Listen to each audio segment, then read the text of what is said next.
Hello everyone, আপনারা video শুরুতে যে কমার্শিয়ালটি দেখলেন সেটি মূলত আমার খুবই ফেভারিট একজন ইউটিউবার ড্যানিয়েল শিফার থেকে হুবহু কপি করা এবং তিনি সেই কমার্শিয়ালটি বানিয়েছেন ডিএসএলআর দিয়ে, বাট আমি বানাবো আমার স্মার্টফোন অ্যাসেট প্লাস দিয়ে। সো ডিফারেন্স তো অবশ্যই থাকবে, কিন্তু তাও আমি চেষ্টা করেছি স্মার্টফোন দিয়ে কতটা ভালোভাবে করা যায়। সো আজকের ভিডিওতে আমি এটাই শেয়ার করবো আপনারা কিভাবে আপনাদের স্মার্টফোনের সাহায্যে কমার্শিয়াল বানাতে পারবেন। সো আশা করছি ভিডিওটি আপনাদের কাছে ভালো লাগবে, ভিডিওটি অবশ্যই শেষ পর্যন্ত দেখবেন। তো হ্যালো এভরিওয়ান, আমি IXavier রিদম এবং আপনারা দেখছেন টেক কেয়ার রিদম চ্যানেল। তো চলুন কথা না বলে ভিডিওটি শুরু করা যাক।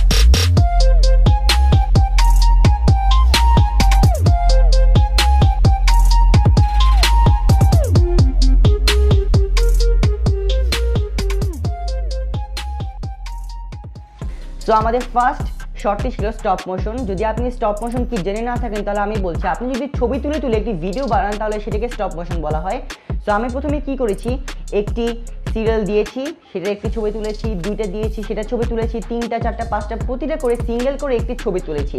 ছবি তুলে যখন আমি এটা পোস্ট প্রোডাকশনে একসাথে করে দিয়েছি তখন সেটা একটি ভিডিও হয়ে গিয়েছে। সো এটি হচ্ছে স্টপ মোশন।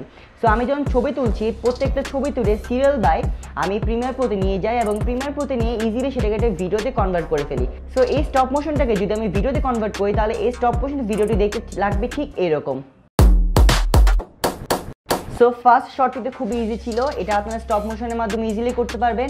সো সেকেন্ড শটটা আমার জন্য একটু ডিফিকাল্ট ছিল, কেননা ড্যানিয়েল শিফার কি করেছিল, এই সিরিয়ালটির নিচে একটি হোল করে এবং সেটিকে একটি স্পিনিং পয়েন্টের মাধ্যমে ঘুরায় এবং সেটাকে ভিডিও করে, কিন্তু এখানে আমার হোল করে ঘুরানোর মতন কোনো অপশন ছিল না। দ্যাটস ওয়াই আমি এটাকেও ঠিক সেই সিরিয়ালগুলোর মতন স্টপ মোশনে ভিডিও করেছি। সো এটাকে প্রথমে কি করেছি, একটা দিকে ঘুরাই, তারপর একটা ছবি তুলি, আরেকটা ঘুরাই, আরেকটা ছবি তুলি, এইভাবে পুরো একবার ঘুরিয়ে এনে প্রতিটা সিঙ্গেল স্টেপে একটা করে ছবি তুলি। একটা করে ছবি তুলে কি হয়, এটা আগেরটার মতো স্টপ মোশনে যদি আমরা প্রিমিয়ার প্রতি নিয়ে একসাথে রেখে দিই এবং এটাকে ভিডিওতে কনভার্ট করে ফেলি তাহলে এটা দেখতে লাগবে ঠিক এরকম।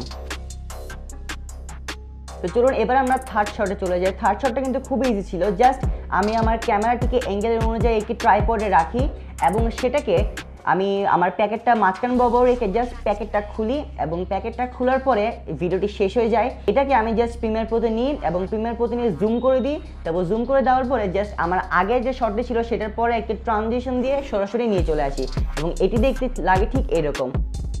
তো এটি করা খুব ইজি ছিল, এটি আপনারা সবাই করতে পারবেন, জাস্ট একটুখানি পোস্ট প্রোডাকশনে কাজ করলে কিন্তু জিনিসটা এনাফ।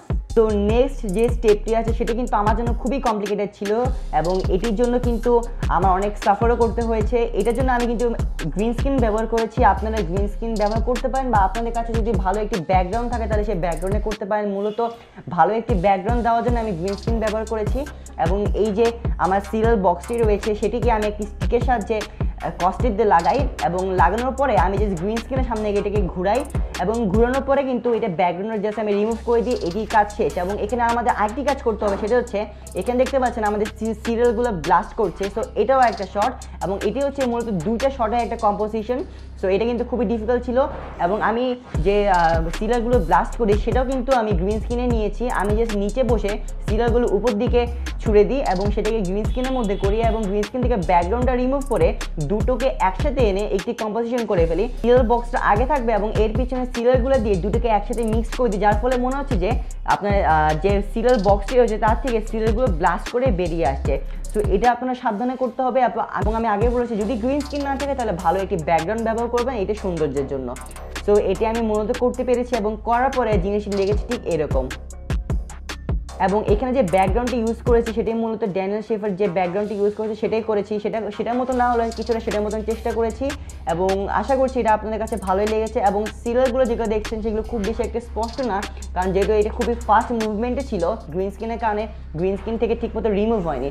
সো আপনারা চেষ্টা করবেন একটু স্লো করার জন্য এবং ভালোভাবে গ্রিন স্ক্রিনটা রিমুভ করার জন্য, এবং এই গ্রিন স্ক্রিন রিমুভ কিন্তু আপনারা মোবাইলে করতে পারবেন। তো এই পরের শটটা মোটামুটি বেসিক, এটি আমি মূলত স্লো মোশন করেছি 120 FPS এ।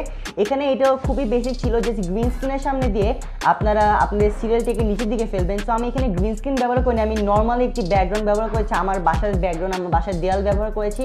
সো এখানে আপনারা চাইলে গ্রিন স্ক্রিন ব্যবহার করতে পারেন, আমিও পারতাম, বাট জিনিসটা করলে আরও ভালো হতো মনে হয়, বাট আমি জিনিসটা করিনি কেন জানি না। বাট আপনারা চেষ্টা করবেন যে গ্রিন স্ক্রিন দিয়ে করার জন্য। এবং আপনারা যখন ব্লাস্ট করেছেন সিরিয়াল বক্সটা সহ সিরিয়ালগুলো, সেখানে যে ব্যাকগ্রাউন্ডটা ব্যবহার করেছেন এখানেও ঠিক সেম ব্যাকগ্রাউন্ডটা ব্যবহার করবেন, তাহলে যাতে জিনিসটা রিয়েলিস্টিক লাগে। সো আমি এখানে ব্যাকগ্রাউন্ড রিমুভ করিনি, খুবই বেসিক একটা শট ছিল, জাস্ট সিরিয়ালগুলো নিচের দিকে ফেলে দিয়েছি। সো সব কিছু হয়ে গেলে এটি দেখতে লাগবে ঠিক এরকম। পরের শটটিও মোটামুটি শর্ট ছিল, এটির জন্য আমার ভালো একটা লাইটিংয়ের প্রয়োজন ছিল। লাইটিং হিসেবে আমি আমার 30 ওয়াটের একটি লাইট ইউজ করেছি, প্লাস একটি রিং লাইট ব্যবহার করেছি এবং এটি খুবই বেসিক ছিল। আমি জাস্ট একটি মগ থেকে সিরিয়ালগুলো বাটিতে ফেললাম এবং সেটিকে জাস্ট পোস্ট প্রোডাকশন নিয়ে একটুখানি জুম এবং রোটেট করে দিলাম এবং সব কিছু হয়ে গেলে এই সিনটা দেখতে লাগবে ঠিক এরকম।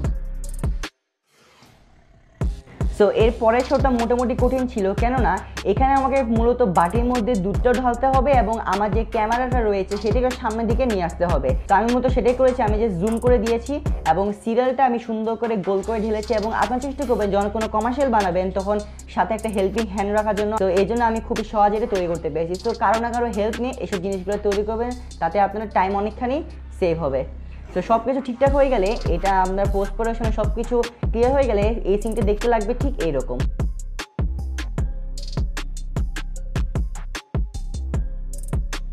সো এর পরের শটগুলো খুব ইজি, আপনার যেটা দেখতে পাচ্ছেন সেটাই আমি জাস্ট একটুখানি রেজুলেশনটা বাড়িয়ে দিয়ে কাছ থেকে শট নিয়েছি যাতে করে এটা ম্যাক্রো ফিল আসে। সো এটা যদি আমরা সব কিছু করে ফেলি, পোস্ট প্রোডাকশনে সব কাজ করে ফেলার পরে ভিডিওটি দেখতে লাগবে ঠিক এইরকম।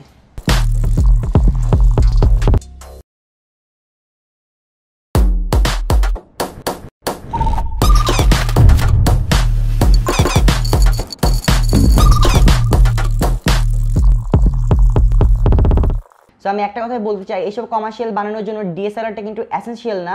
আপনারা চাইলে আপনাদের কাছে একটা স্মার্টফোন থাকলে স্মার্টফোন দিয়ে ইজিলি এইসব কমার্শিয়ালগুলো বানাতে পারবেন। যদিও প্রফেশনাল না হলেও আপনারা বেসিক দিয়ে শুরু করবেন, আস্তে আস্তে প্রফেশনাল দিকে যেতে পারেন।